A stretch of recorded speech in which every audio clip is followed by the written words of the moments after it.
이 시간 우리에게 주시는 하나님의 말씀은 사도행전 1장 6절에서 14절까지의 말씀입니다. 제가 보는 성경으로 신약 186쪽입니다. 사도행전 1장 6절에서 14절까지의 말씀을 제가 봉독하겠습니다. 그들이 모였을 때 예수께 여쭈어 이르되 주께서 이스라엘 나라를 회복하심이 이때니까 하니 이르시되 때와 시기는 아버지께서 자기의 권한에 두셨으니 너희가 알 바 아니요 오직 성령이 너희에게 임하시면 너희가 권능을 받고 예루살렘과 온 유대와 사마리아와 땅 끝까지 이르러 내 증인이 되리라 하시니라. 이 말씀을 마치시고 그들이 보는데 올려져 가시니 구름이 그를 가리어 보이지 않게 하더라. 올라가실 때 제자들이 자세히 하늘을 쳐다보고 있는데 흰옷 입은 두 사람이 그들 곁에 서서 이르되 갈릴리 사람들아 어찌하여 서서 하늘을 쳐다보느냐. 너희 가운데서 하늘로 올려지신 이 예수는 하늘로 가심을 본 그대로 오시리라 하였느니라. 제자들이 감람원이라 하는 산으로부터 예루살렘에 돌아오니 이 산은 예루살렘에서 가까워 안식일에 가기 알맞은 길이라.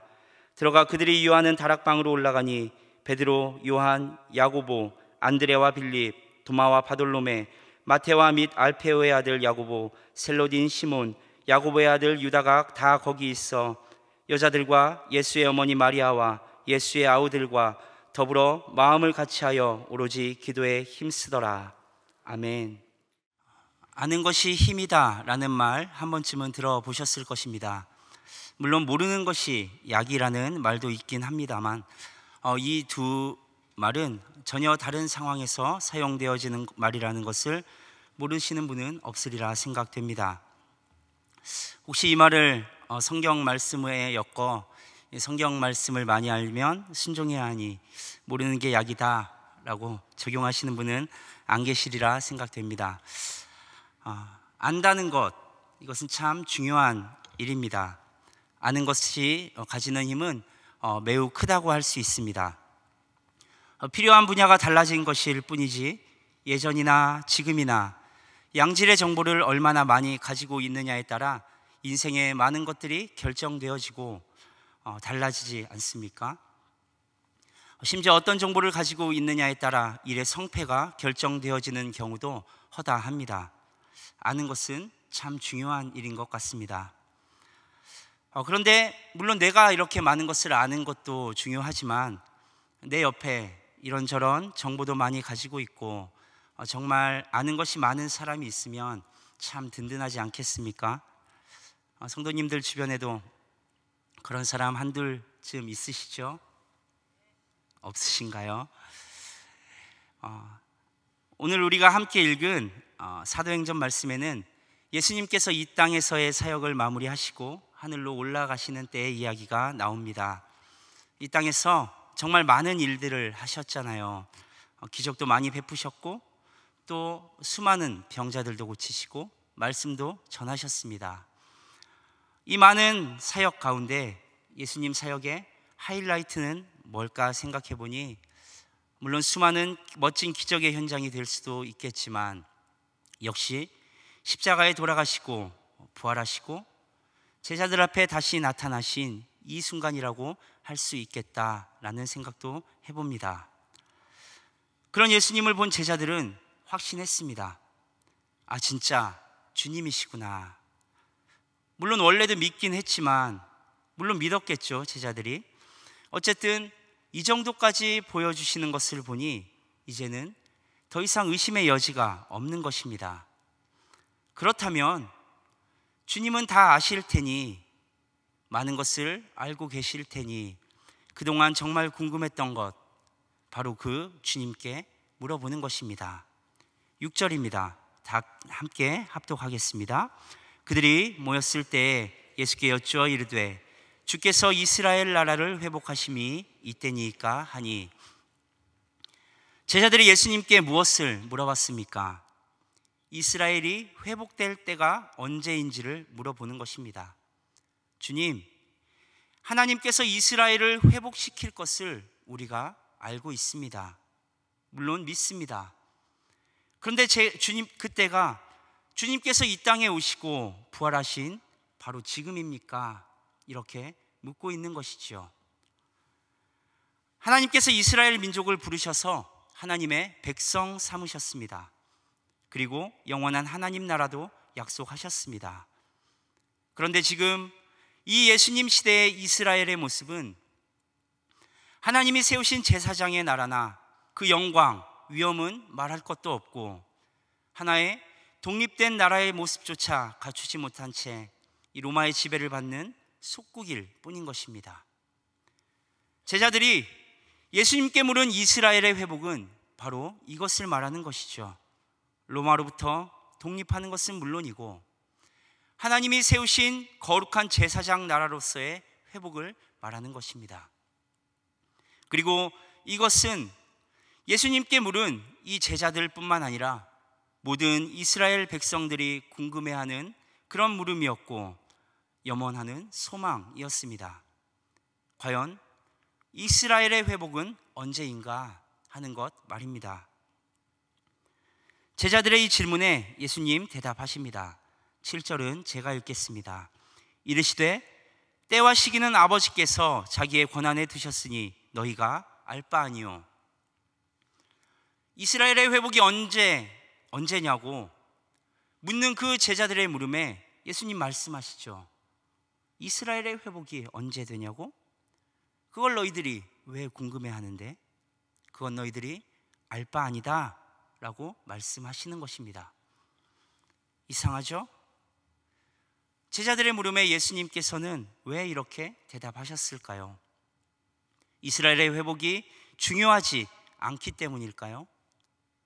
그렇지 않습니다.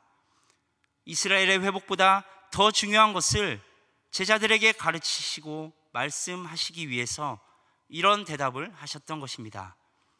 이스라엘 회복 물론 중요합니다. 그러나 그것보다 더 중요한 것은 이스라엘 백성들이 이스라엘의 회복을 이룰 수 있는 능력을 갖추는 것. 지금은 비록 로마의 속국에 불과하지만 이스라엘 백성 하나하나가 하나님의 제사장 나라로서의 모습을 갖추는 것이 더 중요하다는 것을 가르치고자 말씀하고 계신 것입니다. 하나님의 능력으로 이루어진 출애굽의 때를 이야기하며 언제 또다시 하나님이 그런 기적과 능력을 우리에게 베풀어 주셔서 우리를 회복시켜 주실까?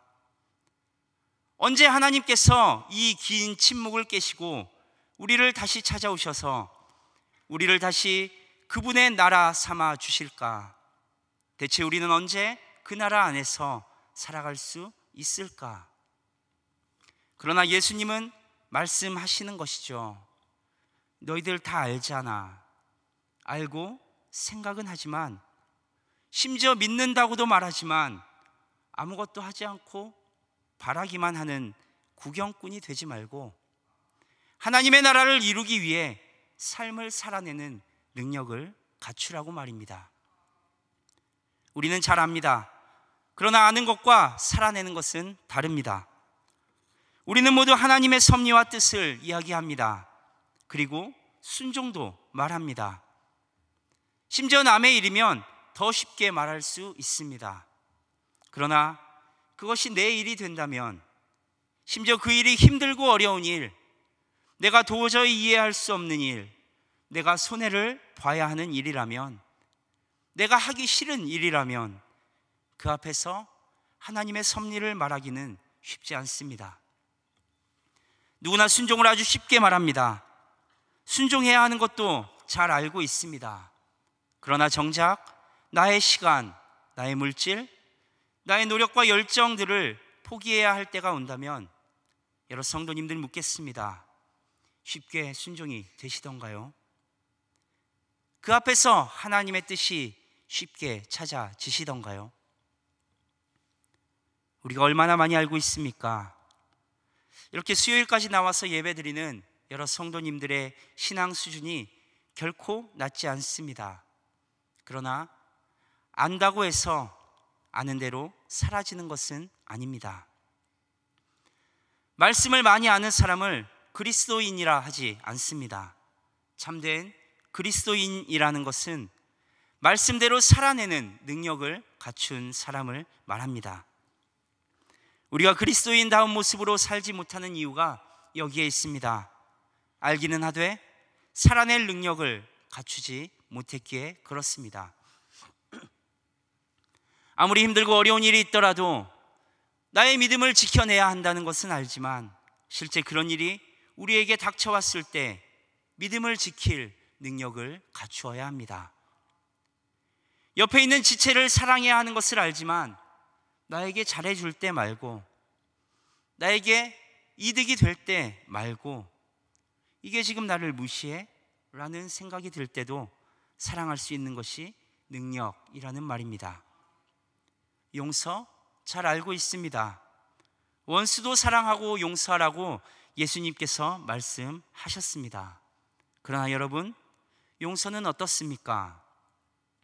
정말 순수하게 나에게 조금의 이익조차 없는 것은 당연하고 용서할 이유가 하나도 없는 상대를 용서해 본 적 있으십니까? 그것이 바로 살아냄의 능력입니다. 살아내지 못하는 지식은 소용이 없다는 것입니다. 오히려 지식뿐인 신앙은 우리 자신을 죄책감으로, 자책으로, 살아내지 못함에서 오는 좌절로 내몰아갈 뿐입니다. 이스라엘의 회복에 대해 질문하는 제자들에게 예수님은 알 필요 없다고 말씀하시는 것이죠. 그리고 더 중요한 것이 있다라고 말씀하십니다. 8절입니다. 오직 성령이 너희에게 임하시면 너희가 권능을 받고 예루살렘과 온 유대와 사마리아와 땅끝까지 이르러 내 증인이 되리라 하시니라. 너희가 구경꾼으로서가 아니라 이스라엘을 회복시킬 주인공으로, 다시 말해 하나님의 뜻과 그분의 말씀을 이루어낼 사람들로 살아갈 능력을 갖추길 원한다. 그 능력은 오직 성령 안에서 가능하다. 성령이 너희 안에 임하시면 너희들에게 또한 능력이 임할 것인데 그 능력으로 말미암아 온 열방 가운데 내 증인이 될 것이다 말씀하십니다. 설교의 서두에 이야기했습니다. 아는 것이 힘이라고 말입니다. 그러나 신앙 안에서는 아는 것만으로 충분하지 않습니다. 하나님의 나라는 행함으로 이루어가는 것이기 때문입니다. 능력은 이 같은 자들에게서 내가 돌아서라. 경건의 모양은 있으나 능력을 부인하는 자들에게서 돌아서라. 다시 말해 지식은 있으나 성령님의 함께 하심도 없고 그로 말미암아 우리 삶에 아무런 능력도 나타내지 못하는 그 모습을 경계하라고 말하고 있습니다. 그리고 우리의 신앙이 그 모습 가운데 있다면 이제 돌아서라고 말하고 있는 것이죠.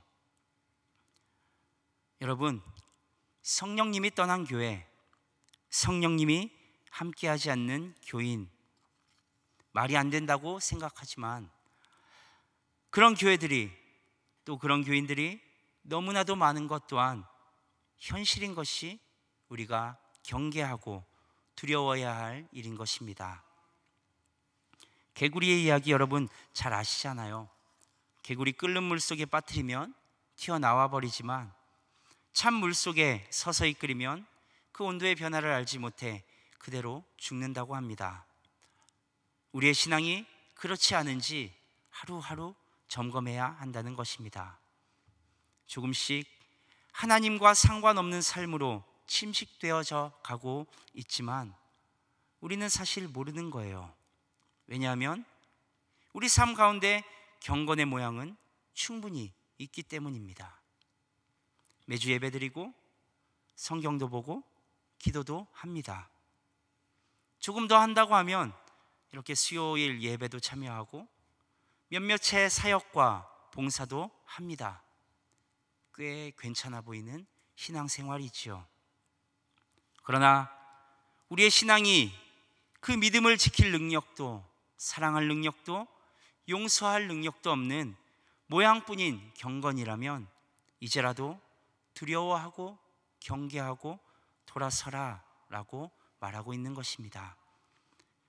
그리고 예수님도 이스라엘의 회복을 묻는 제자들에게 동일한 말씀을 하고 계신 것이지요. 그 비결은 오직 기도와 성령님의 임하심에 있다고 말입니다. 시대는 변합니다. 상황과 환경도 변합니다.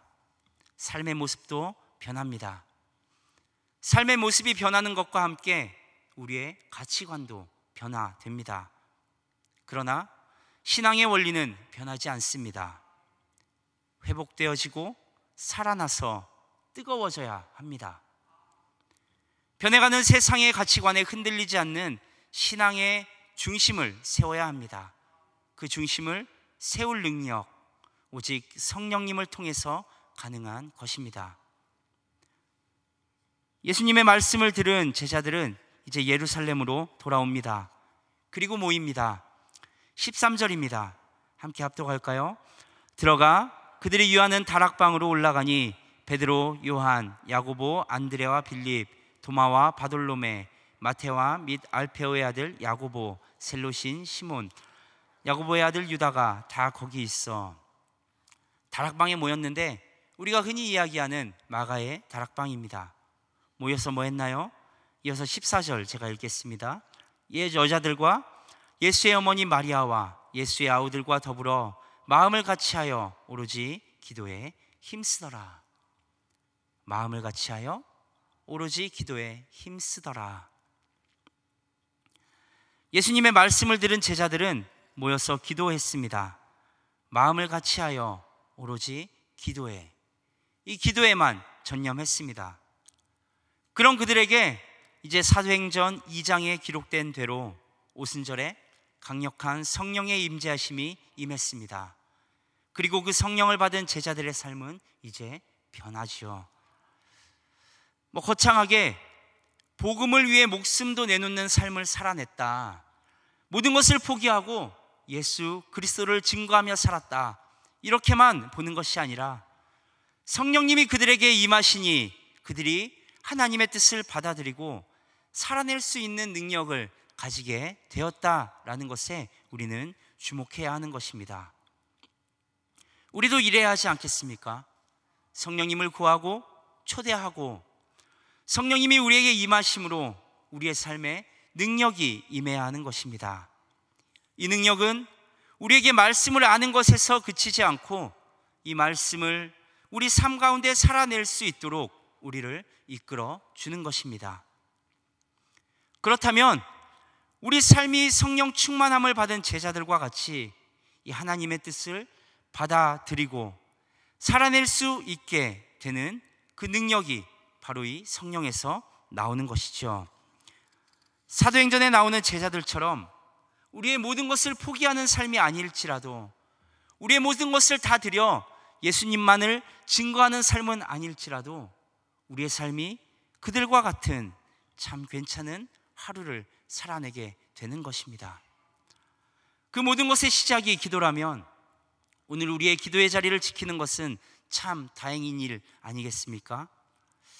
옆 사람 보며 한번 격려할까요? 지켜냅시다. 잘 오셨습니다. 그렇다면 이제 처음 예수님께 던졌던 제자들의 질문을 다시 한번 생각해 보십시오. 주님이 이 땅에 오셨는데 이제 약속하신 이스라엘이 언제 회복되는 것입니까? 지금 회복되었다라고 할 수도 있고 그렇지 않다고 할 수도 있습니다. 이스라엘의 회복이 로마와 싸워 이겨 독립을 의미한다는 것이라면 물론 아닌 것이죠. 우리는 성경을 통해 볼 수 있지 않습니까? 이스라엘을 다스리던 왕들은 물론 가끔 하나님의 뜻을 따른 선한 왕들이 있긴 했지만 대부분 악한 왕들이었습니다. 이스라엘 민족은 하나님을 떠나 살았던 시절이 훨씬 많잖아요. 이 이스라엘이 회복된들 그곳이 하나님의 나라와 무슨 상관이 있을까요? 겉으로 보이는 나라의 회복은 마치 경건의 모양을 갖추었지만 살아낼 능력은 없는 모습이지 않습니까? 그러나 예수님이 말씀하신 하나님의 나라, 오늘 본문 8절에서 말씀하신 대로 바로 성령이 임하시면 그 이스라엘의 이름을 가진 하나님의 백성들이 살아가는 곳이 회복될 것이다. 그 살아가는 곳의 회복을 말하는 것이라면 그 나라가 예수님이 오심으로 이제 우리에게 임하신 것입니다. 성령님이 임하시자 제자들은 능력을 가지게 되었습니다. 예수님이 죽으신 것처럼 자기도 죽을까봐 벌벌 떨며 도망가고 숨었던 제자들이 이제는 어떤 위협 앞에서도, 수많은 사람들 앞에서도 당당히 예수님의 복음을 전하는 그런 사람들이 되었습니다. 제자들은 더 이상 이스라엘의 회복을 꿈꾸며 가만히 있지 않았습니다. 그들은 복음의 삶을, 말씀이 임한 삶을, 하나님의 뜻을 알아 그것을 이루어 나가는 삶을 살아낸 것입니다. 보이는 것은 보잘것없을지라도 경건의 능력을 갖춘 거룩한 삶을 살아낸 것이죠. 우리도 그렇게 해야 합니다. 성령님의 능력은 아는 것을 행하도록 도와줍니다. 그리고 능력 있는 성령의 사람이 되기 위해 기도에 힘써야 하는 것입니다. 우리의 존재가 성령님으로 채워지길 위해 기도하십시오. 우리의 의지, 우리의 생각, 판단과 행동, 용기, 결단, 삶의 방향, 모든 것을 성령님께서 주장해 주시도록 기도하십시오. 그렇게 성령에 사로잡힌 삶, 남들이 보기에, 심지어 나 자신이 보기에도 초라해 보일 수 있지만 하나님이 보시기에는 복음을 위해 목숨을 건 제자들과 동일한 삶을 살아내는 그리스도인의 제자 된 삶이 우리의 삶이 되는 것입니다. 성령님의 충만함으로 경건함의 모양만이 아닌 능력으로 살아내는 여러분들 되시기를 바랍니다. 그렇게 우리의 하루의 삶이 성령님이 함께 하심으로 괜찮은 하루 되어 하나님의 나라를, 하나님의 뜻을 이 땅 가운데 세워나가는 모든 성도님들 되시기를 바랍니다. 기도하겠습니다. 하나님 아버지, 하나님의 뜻을 생각할 때 우리는 크고 거창한 것들을 말하지만 우리의 삶의 작은 부분조차 하나님의 의지 앞에 무릎 꿇기를 원합니다. 그렇게 살아내기 위해 기도로 간구하는 여러 성도님들을 위해 성령 하나님 임하여 주셔서 하나님의 뜻을 우리의 삶 가운데 받아들이고 살아낼 수 있는 능력을 더하여 주옵소서. 예수 그리스도의 이름으로 기도드리옵나이다. 아멘.